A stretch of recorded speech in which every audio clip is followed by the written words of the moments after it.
IT에 관한 이야기를 가장 쉽게 전달해드리는 이인복의 IT 트렌드를 읽다. 일상 IT입니다. 네, 안녕하세요. 일상 IT 월요일 오전 시작합니다. 주말 잘 보내셨죠? 오늘 첫 번째 이야기는 테슬라 이야기 들어갑니다. 오랜만에 테슬라 이야기인데요. 간단한 소식이에요. 테슬라가 액면 분할에 들어간다는 소식입니다. 주주분들이라고 하면은 이 소식은 놓치셔서는 안 되겠죠? 이 액면 분할은 주식을 이제 나누는 걸 이야기를 해요. 이미 2020년도에 5대1로 분할했던 적이 있었죠. 이때 분할하고 나서 주가가 꽤 많이 상승했던 걸로 기억납니다. 물론 요즘에는 상승폭을 다 반납하고 있기는 해요. 자, 한 주를 5개로 나눴다. 이렇게 되면은 주당 가격이 내려갑니다. 근데 신규 진입하는 사람들은 투자에 대한 부담이 적어져요. 나도 한번 사볼까? 이렇게 되는 거죠. 가격 상승을 이끌 수 있게 되는데 이번에 정해진 거는 3대1로 분할입니다. 8월 4일에 주주총회가 있어요. 온라인으로 주주총회를 할 것 같은데 이 이후에 정식으로 통과가 되면은 진행하는 날짜가 잡힐 것 같습니다. 아직 날짜까지 잡힌 건 아니고요. 정리해보면 이렇게 될 것 같아요. 만약에 현재 700달러 정도다. 이걸 3으로 나누게 되면은 233달러, 234달러 그 정도가 되죠. 그러면은 700달러 너무 비싼데? 근데 233달러면은 괜찮은 거잖아요. 3분의 1 줄었으니까. 그럼 나도 한 3개 정도는 사놔야겠다. 라는 식으로 성장을 하게 되는 거죠. 그 액면 분할은 항상 있어 왔습니다. 잘 되는 회사들이 뭐 100만 원짜리 주가가 됐다. 이런 너무 비싸니까 50만 원으로 쪼개지는 것들. 삼성도 그렇고 네이버도 그렇고 카카오도 그렇고 카카오도 맞죠? 한 번 정도씩은 진행을 했었죠. 이미 3월 달부터 앨런 머스크가 트위터를 통해서 주식 분할에 대한 이야기를 흘렸던 적이 있습니다. 그렇다 보니까 이번에 이 분할 예정이라는 확정이 나오고 나서는 기대감에 주가가 살짝 올라서 드디어 다시 700달러를 탈환했었어요. 주주총회까지 한 달 남짓 남았으니까 그동안에 계속 상승을 이끌게 될지 이것도 한번 지켜봐야겠습니다. 테슬라 주식 가지고 계시는 분들이라면 계속 지켜보시죠. 자, 두 번째 얘기입니다. 약간 우울한 소식이네요. 페이스북 이름 바꾼 메타 벌써 1년 정도 되어 가는데 스마트워치를 개발 중이었습니다. 프로젝트 명이 정해졌어요. 프로젝트 명은 밀란 머리가 아니라 밀란이라는 걸 갖고 있고 그 앞뒤로 듀얼 카메라가 탑재가 되어 있습니다. 기존 시계하고 달리 지금 화면에 보여드리는 것처럼 고무줄로 되어 있는 끈을 손목에 감을 수 있는 디자인이었어요. 이것 때문에 이게 확정 디자인이 아니었음에도 불구하고 꽤 많은 놀림을 받았습니다. 제일 처음 봤을 때는 뭐 괜찮겠네. 약간 이제 뭐 우리 그런 거 있잖아요. 그 거미 형태의 로봇이 자기 다리를 가지고서 팔에 탁 올라타는 이런 느낌도 받았었거든요. 그렇습니다만 그렇지 않게 느끼셨던 분들도 많았었던 것 같습니다. 이거 사우나 가면은 주는 고무 열쇠고리 아니냐라는 얘기도 나왔었고요. 가장 큰 특징은 그 듀얼 카메라였어요. 앞이랑 뒤에 카메라가 2개 달려있기 때문에 지금 스마트워치 같은 경우에는 카메라가 달려있는 게 거의 없죠. 애플워치도 없고 없어요. 그 시도가 몇 번 있긴 했었는데 외국계는 있을 겁니다. 중국 이런 쪽은. 근데 정식으로 등장했었던 적은 없었습니다. 이 듀얼 카메라가 들어가게 되면은 전면 카메라를 통해서는 우리가 통화를 하는 거죠. 우리 이제 그런 모습들 많이 보잖아요. 예전에 공상과학 영화 이런 것들 보게 되면 딱 보면서 키트 너 모르겠나 키트 이렇게 하면은 서로 얼굴을 좀 마주 보면서 할 수 있는 것들 그 스파이 영화 이런 것들을 보면 항상 나왔던 게 전면 카메라였었는데 굳이 들어가지 않았었던 겁니다. 후면 카메라 같은 경우에는 촬영에 쓰일 수도 있다 그래요. 활용도가 그럼 높아지는 거 아니겠느냐 라는 얘기가 나왔었는데 생각해보세요. 카메라가 손목에 달려있으면은 이거 좀 이상하긴 하지만 이거보다 다른 사람을 촬영할 수 있는 거잖아요. 쭉 하면서. 물론 이제 편리함도 있겠죠. 고프로 같은 것들을 손목에 장착한다고 생각하면은 원래 고프로도 그런 것 때문에 나왔었잖아요. 그 서핑을 하면서 나를 찍기 위해서 손목에 둘둘 감아갖고 디지털 카메라를 장착했었다가 괜찮겠는데 해서 만들었기 시작했던 거였었죠. 이거 생각하면 괜찮은데 뭐 사생활 침해 의료도 있으니까. 출시가 2023년 봄이었습니다. 내년이었어요. 349달러 정도가 될 거다. 40만 원이 안 될 거다. 라는 얘기까지 나왔는데 개발 중단입니다. 사생활 침해 문제는 빼더라도 디자인 면에서도 별로다 라는 이야기가 있어서 이거 뭐 다시 한번 디자인 바꾸는 거 아니냐 라는 얘기가 나왔었는데 그건 아닌 것 같고요.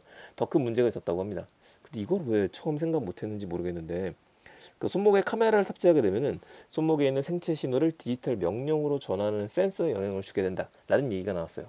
말이 좀 복잡할 수 있으니까 조금 정리를 한번 해보면 메타가 만드는 스마트워치는 결국엔 얘가 단독으로 움직이는 게 아니라 메타가 만들고 있는 호라이즌 월드 메타버스하고 연동이 돼야 되죠. 그러려면은 손 동작을 정확히 인식하는 게 무엇보다도 중요하게 될 겁니다. 오큘러스 퀘스트하고도 연결되는 방향들도 있을 테니까요. 이 부분에 문제가 생겼다고 보시면 될 것 같아요.